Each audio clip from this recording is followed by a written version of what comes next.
wale ambao mlikuwa na mdomo mjifunze adabu. In future mkiongea mambo muwe mnaelewa mnaongea nini. Kwa sababu kiongozi hawezi harakisha kufanya jambo, huwa anafanya pole pole. Amjamboni. Mimi kwa majina naitwa Salim Ganga. Leo nilikuwa nataka kuzungumzia kidogo kuhusu safari ya Mheshimiwa Gachagua, Bwana Geoffrey Rigathi Gachagua.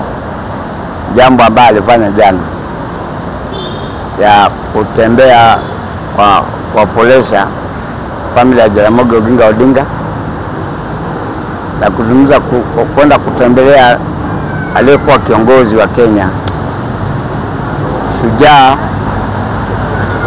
na mpinzani mashuhuri wa Kenya na Afrika kwa jumla. Jambo ambalo alifanya na Mheshimiwa Gachagua ni kuonyesha kwamba upstairs iko sawa.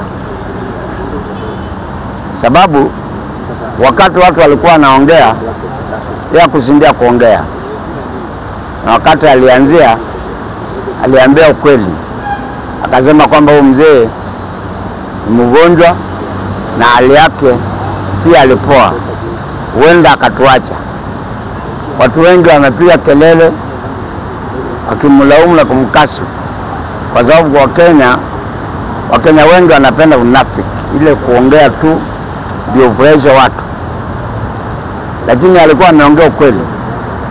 Baada ya watu kuongea mambo mengi na kusema kwamba ule bwana hata tembea huko,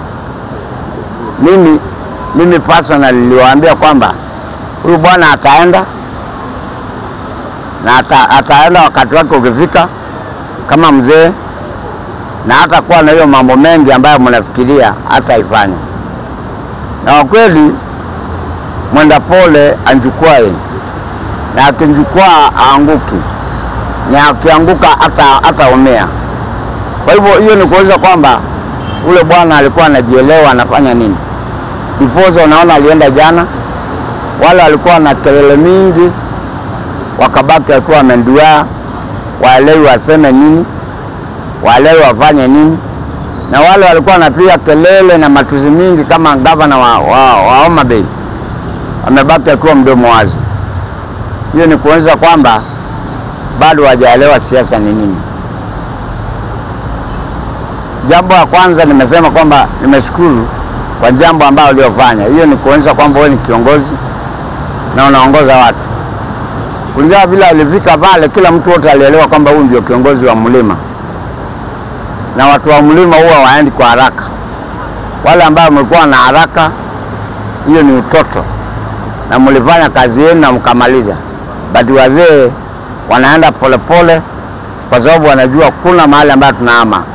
Hakuna mahali ambayo tunaenda na mambo ni mazuri hapo mbele. Hivyo ni kuonyesha kwamba vile mmeona mambo ndivyo yatakalofanyika. Kwa hivyo hiyo jambo la kwanza nimeshukuru bwana Gachagua kwa sababu hiyo jambo ambalo ulifanya.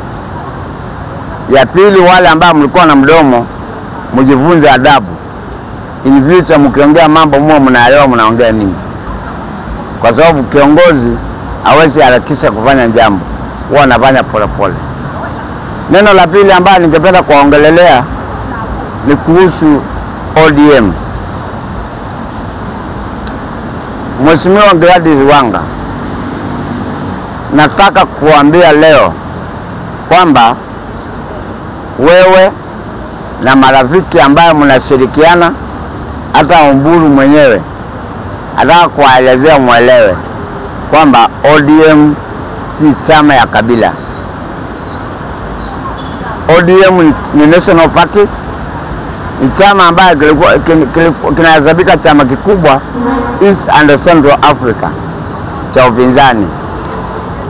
Kwa sababu ya tamaa na wale ambao wako na njaa wamewekelea njaa kwa uzo, ndivyo wanasema kwamba wako ndani ya serikali. Tangu lini upinzani ukaungana na serikali na ikafanya kazi? Huwezi kuwa na akili kufikiria wakati ambaye KANU iliungana na NDP. KANU ilifanya kazi. Wakati ODM iliungana na PNU, PNU ilifanya kazi. Hata leo naisikianga hesabu hizo zote, wakati kulifanyika handshake, Jubilee unasikia namna gani? Kwa hivyo unastahili uelewe kwamba hakuna wakati unaweza sema kama uunganishe upinzani na chama tawala na ifanye kazi. Haitawezekana. Ni kama kusema tunataka kuchanganya mafuta na maji. Haitakuwa pamoja. Kwa hivyo tafadhali muelewe kwamba mnajaribu kumaliza ODM. Na believe me or not, sasa ODM ni divided 4 terms. Nataka kuhesabia. Kuna grupu ile ambayo iko nyuma ya chairperson Gladys Wanga. Kuna grupu ile iko na Sifuna. Kuna grupu ile iko na Oburu. Na kuna grupu ile ambayo imebaki ambayo iko na watu wa Mombasa. Je, ODM itabaki kama vile ambayo Ford ilibaki? Wakati Ford ilikuwa inaisha, ilianzia na ikiwa Ford, ikandivide ikakuwa Ford Kenya na Ford.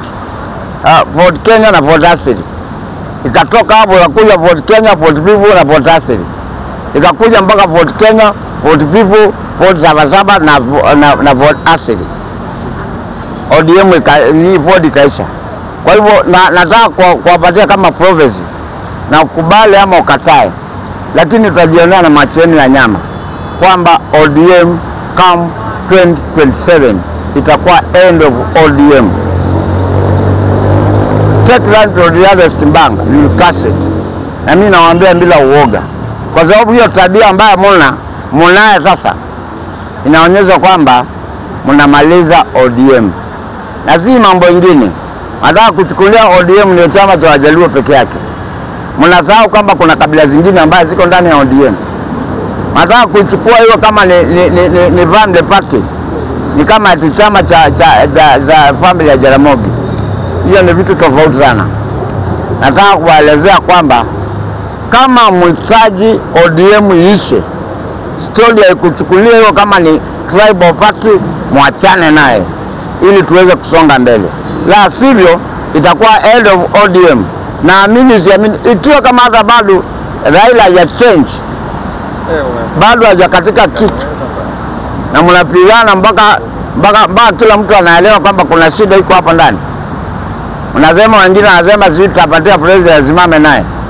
Uelewe kwamba hata president hawahitaji, kwa sababu minus you Luo community alishinda.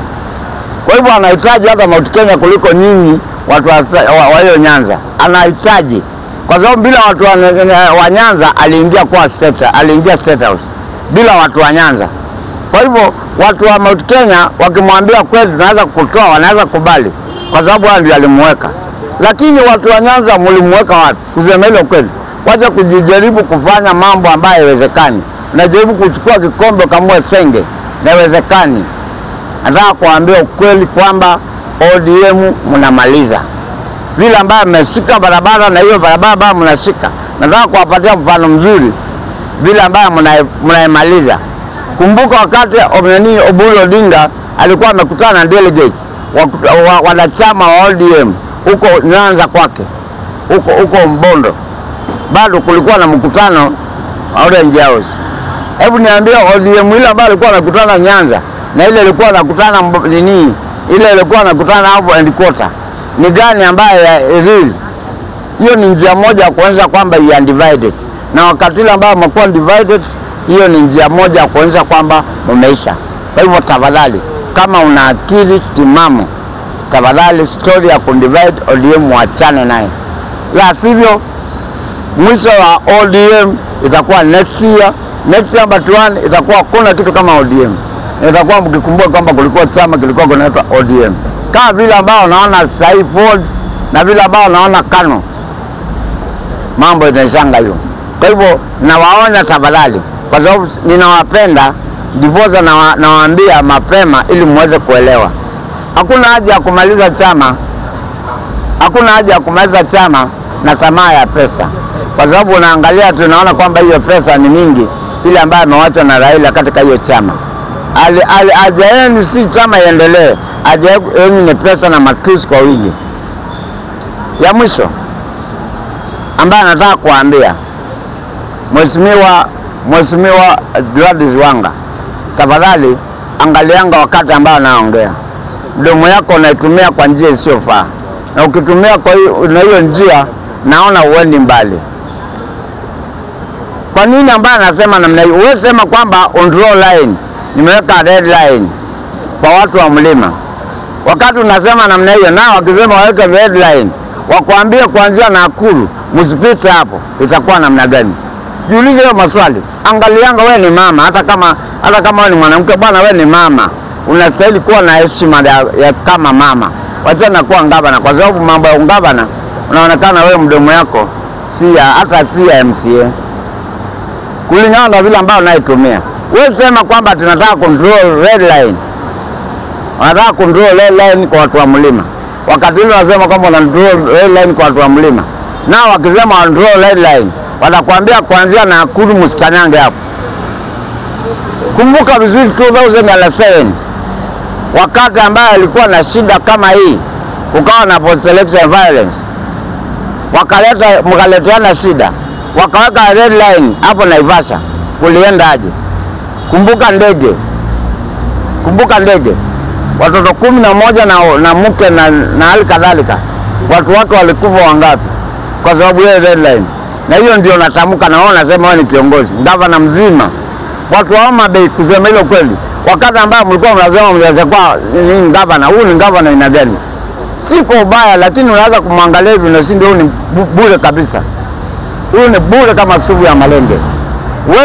Huwezi kuwa kama wewe ni gavana na unaamka asubuhi useme tumedraw red line. Wakati ile ambao alikuwa anasema unadraw red line kwa sababu ya mtu kama Kashagwa. Geoffrey Kashagwa ambaye ni kiongozi wa hiyo mlima. Na jana alienda mpaka kwa kina Raila. Kulikuwa na draw red line na alienda mpaka. Sasa wao wamebaki aje? Ndio uelewe kwamba hakuna kitu unajuanga. Tafadhali punguza mdomo yako, kaa kama mama, hata kama unataka kukaa kama gavana. Mungu awabariki na awape hekima. Asanteni.